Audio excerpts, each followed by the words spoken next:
Bismillahirrahmanirrahim. Alhamdulillahirabbil alamin. Allahumma shalli wa sallim ala sayyidina Muhammadin miftahi babi rahmatillah adada ma fi ilmillah. Salatan wa salaman daimaini bidawami mulkillah wa ala alihi wa sahbihi. Assalamualaikum warahmatullahi wabarakatuh. Waalaikumsalam warahmatullahi wabarakatuh. Alhamdulillah. Pemirsa dimanapun Anda berada, bersama kami kembali dalam Bincang Santai. Kali ini kita masih ngobrol tentang sosok ulama besar Al-Habib Ali bin Muhammad bin Husain Al-Habsyi, muallif Simtud Duror, ya, pengarang kitab Maulid Simtud Duror.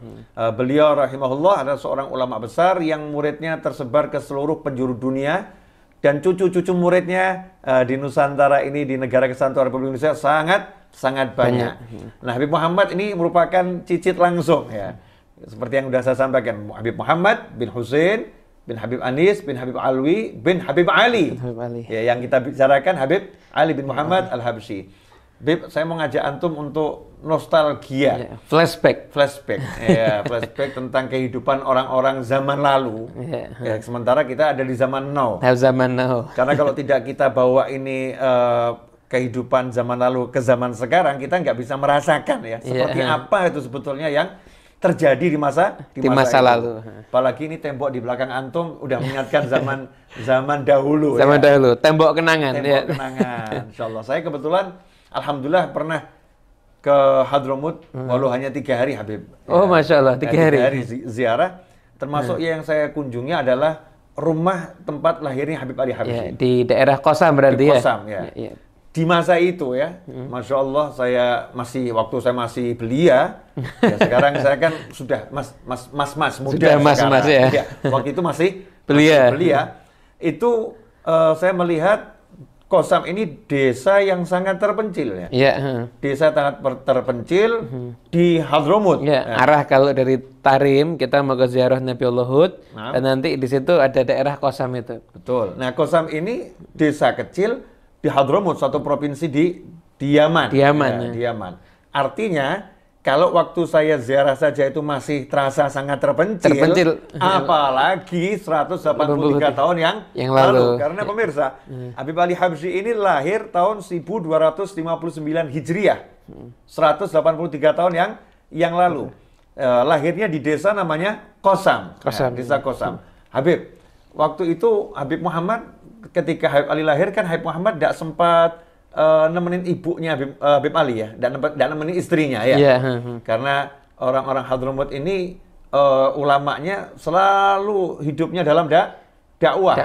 Kalau saya nggak salah waktu itu Habib Muhammad, ayah Habib Ali, ketika istrinya pas melahirkan, kebetulan lagi ikut pengajian, hadir di rumah gurunya Habib Abdullah bin Husain bin Thohir, ya. Lagi di sana belajar itu, ya.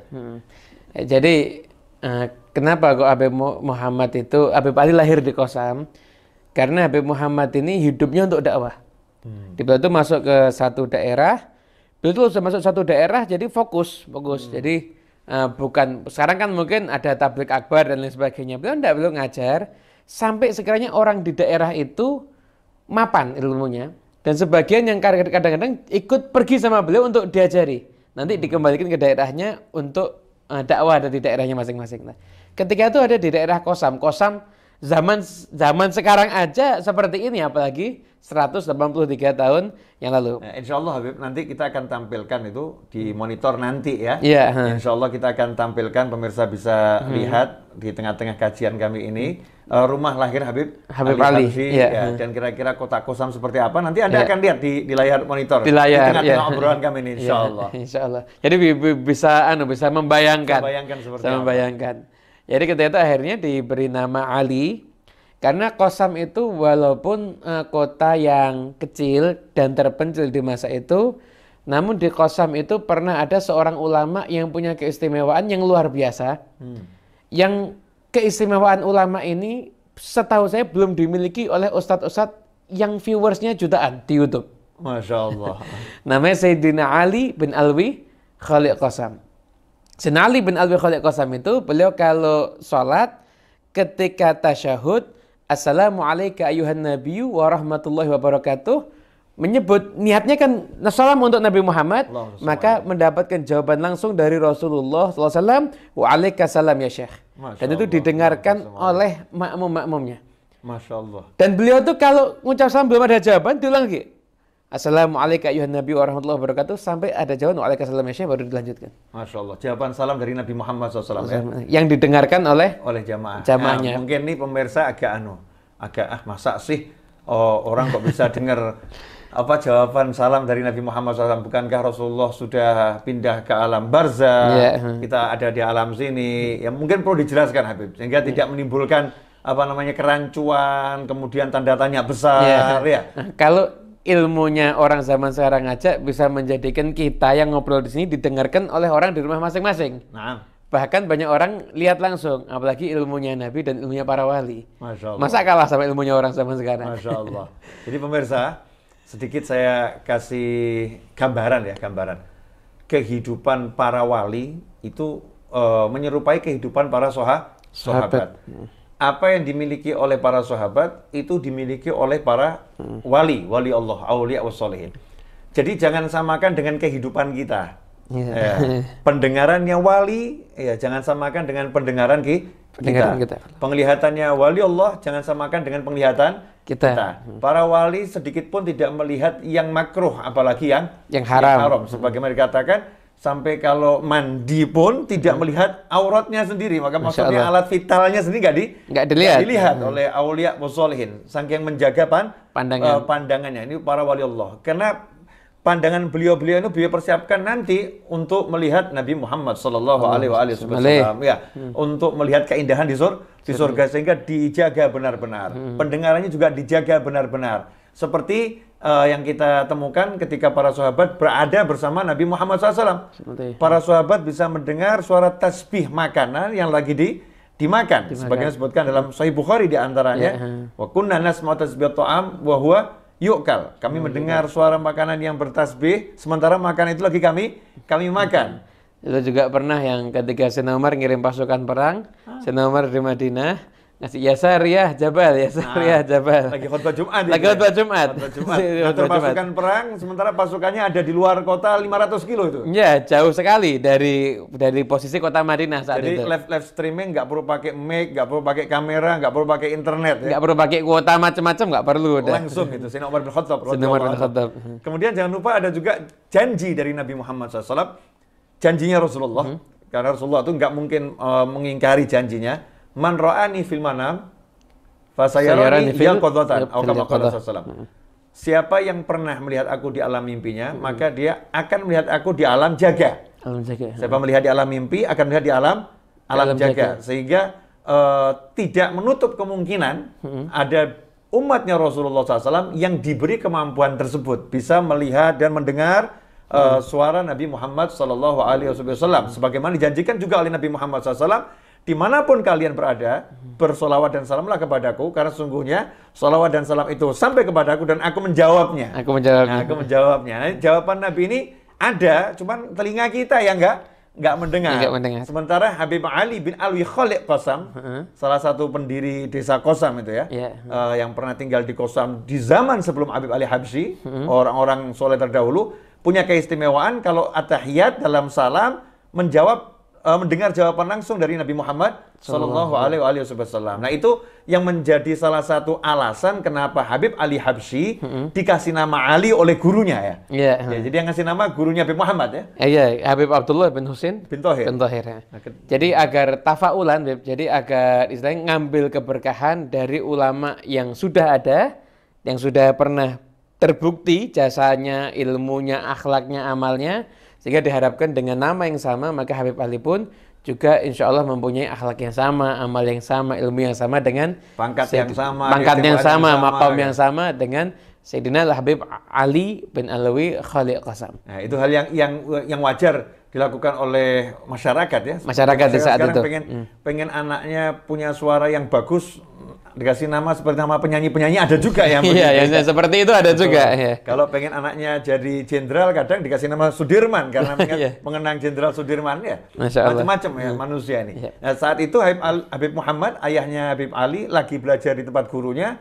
kemudian dikasih tahu oleh seorang istrimu baru melahirkan, terus ngomong sama gurunya, wahai guru, istri saya barusan melahirkan anak laki-laki, tolong diberi nama. Kalau saya nggak salah ingat begitu. Ya, udah dikasih nama Ali dengan tafaulan kepada Sayyidina Ali bin Alwi Khaliq Qasam. Jadi diberi nama tuh di majlis ya? Di majlis. Gurunya langsung yang ngasih nama ya? Gurunya langsung yang memberikan gurunya nama. Habib Muhammad ya? Ya, gurunya Habib Muhammad bin Husain, ayahnya Habib Ali, Habib Abdullah bin Husain bin Tahir, yang sering kita baca kalau di Nusantara ini kitab Sulamut Taufik gitu, Beb. Itu karya beliau. Cuma kadang dicetakan yang ada tuh cuma ditulis Syekh Abdullah Ba'alawi gitu aja. Ada namanya Habib Abdullah bin Husain bin Tahir. Masya Allah. Ini tentang nama Habib Ali sendiri ya. Nama waktu itu sendiri. Proses lahir, ibunya Habib Ali, Habibah Alawiyah, saat itu sedang tidak bersama suaminya. Dan ini hebatnya wanita yang solihah. Ini pemirsa, Masya Allah, mudah-mudahan bisa dicontoh oleh ibu-ibu ya. Insya Allah. Lebih ibu untuk menjadi wanita yang tegar, wanita yang betul-betul tidak komplain, wanita yang nggak berkeluh kesah, tapi bertanggung jawab terhadap dirinya sendiri untuk menjadi seorang ibu gitu ya, tanpa harus mengeluhkan siapapun. Di zaman itu nggak pakai bidan, nggak pakai dokter, nggak pakai apa-apa, melahirkan seorang bayi sementara suaminya lagi berdakwah, itu nggak ada keluh kesah, senang-senang saja. Juga bukan berarti kemudian suami mau terus nggak dampingi istri, nggak begitu ya. Ini perlu diketahui suaminya lagi tugas seperti sekarang berdakwah. TNI, Polri lagi tugas keluar daerah, kadang istrinya tidak sedang bersama ya.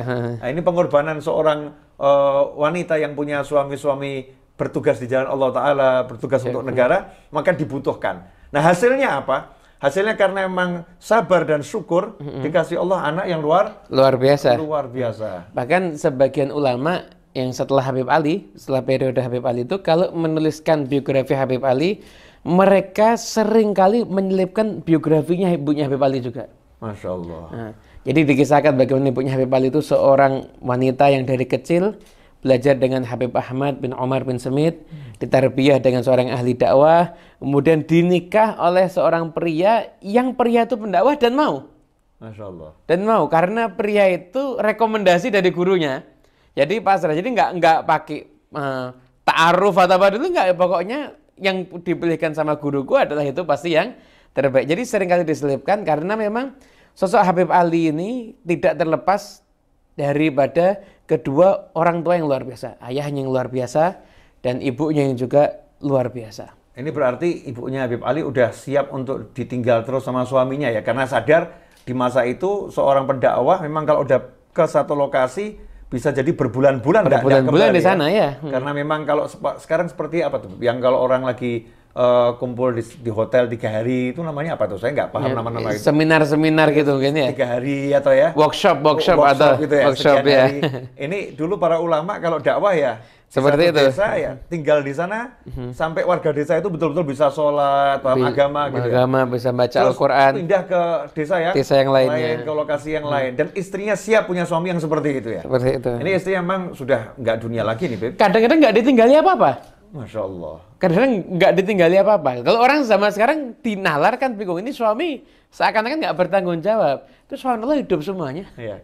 Istrinya juga ridho hidup ya. semuanya, dan istrinya ridho, dan alhamdulillah mereka anak-anaknya hidup semuanya dalam keadaan yang baik. Iya, ditarbiyah oleh perempuan-perempuan. Ini kadang ada yang ilmunya kurang terus istrinya ditinggal saja, udah tawakal sama Allah, ridho sama Allah ya. Beda ya. Beda makomnya. Ini memang istrinya ridho dan siap. Kemudian memang suaminya juga ridho dan siap. Komitmennya memang bersama-sama seperti itu ya. Nggak ada keluh kesah sama sekali. Hasilnya akhirnya si ibu ini berdua dengan anaknya, membesarkan anaknya untuk mengenal Allah SWT di desa yang terisolasi dari pergaulan luar. Nggak ada televisi, nggak ada YouTube, nggak ada TikTok, nggak ada WhatsApp. Ada WhatsApp, ada macam-macam. Sehingga betul-betul hanya dengan ibunya, melihat figur ibunya yang taat, yang sholat, yang baca Al-Quran, yang berakhlak mulia, dan seterusnya. Sehingga betul-betul ibunya ini menjadi figur utama bagi anak ini untuk mendekat pada Allah Subhanahu wa Ta'ala. Sementara zaman sekarang, pemirsa, kita ini agak bingung juga. Anak kita ini figurnya siapa ini? Yang menjadi figur siapa? Alangkah menyedihkan kalau kita dijadikan figur sementara kita nggak benar. Dan lebih menyedihkan lagi kalau figurnya itu di luar sana dan nggak tersaring. Ini figur yang benar atau yang yang salah. Yang salah. Kalau begitu Habib, melihat sedikit cerita ini, berarti kunci keberhasilan dalam sebuah rumah tangga untuk mendidik anak, proses anak jadi orang yang luar biasa, kuncinya adalah pada ibu. Pada ibu.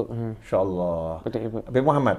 Ya, ini tadi kita masih bahas Habib Ali, masa kecilnya, namanya, masih seputar ibunya lagi di desa. Nah, saya teringat juga, akhirnya ayah Habib Ali di Mekah, saat itu kan akhirnya tugas di Mekah ya? Tugas di Mekah. Di Mekah dapat laporan dari teman-temannya yang ada di dekat Kosam sana, dekat desa tersebut, kalau putramu ini orang yang cerdas, yang luar biasa, berbakat, ya. Sayang kalau tinggal di desa. Artinya saat itu dilihat ulama di desa itu sendiri yang melaporkan, kami udah turunkan ilmunya ke anak kamu, ini anak kamu berbakat, ya.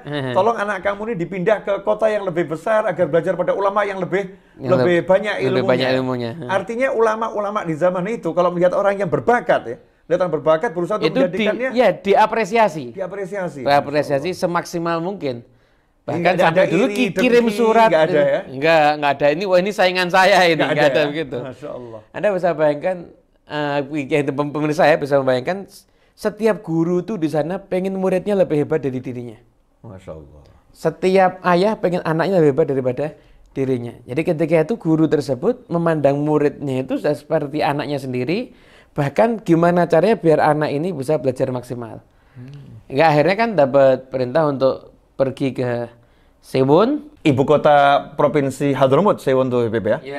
Jadi dari Kosam disuruh pindah ke ibu kota provinsi ya. Hadramut ya. Itu diperintah oleh Habib Umar bin Hasan Al-Haddad. Cucunya Abdul Haddad. Abdul Haddad insyaallah. Nah, jadi untuk itu dikatakan Muhammad bin Husain itu menaati perintah itu karena dari sekian banyak alasan, diantaranya karena berharap husnudon dari pandangan Haddadiyah ini katanya. Oh, jadi pandangannya orang-orang yang keturunan wali ya. Itu, pandangan orang soleh, perhatiannya, prasangka baiknya. Prasangka baiknya.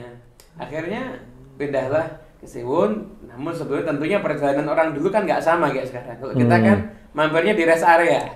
Sebentarnya sampai sekarang ya. Mereka tuh punya rest area rohani. Jadi mampirnya ke ziarah, yaitu berjumpa dengan para ulama.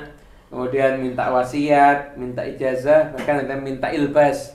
Jadi dipakaikan pakaian sufi seperti itu. Di masa itu ala Thariqah Alawiyah ya tentunya. Sampai akhirnya tinggal ada di Sewon, dan ketika itu Habib Muhammad posisinya sudah ada di Mekah. Artinya walaupun masih kecil, Habib Ali sudah dalam perjalanan itu udah sempat baca kitab, khatamkan kitab ya. Kemudian baru sampai ke kota tujuan. Jadi mampir-mampirnya ini semuanya untuk dalam rangka proses cari ilmu juga ya? Proses cari ilmu juga. Masya Allah. Jadi memang indah ya orang-orang dulu. Jadi masanya itu untuk ilmu. Sehingga beliau dalam qasidahnya mengatakan apa?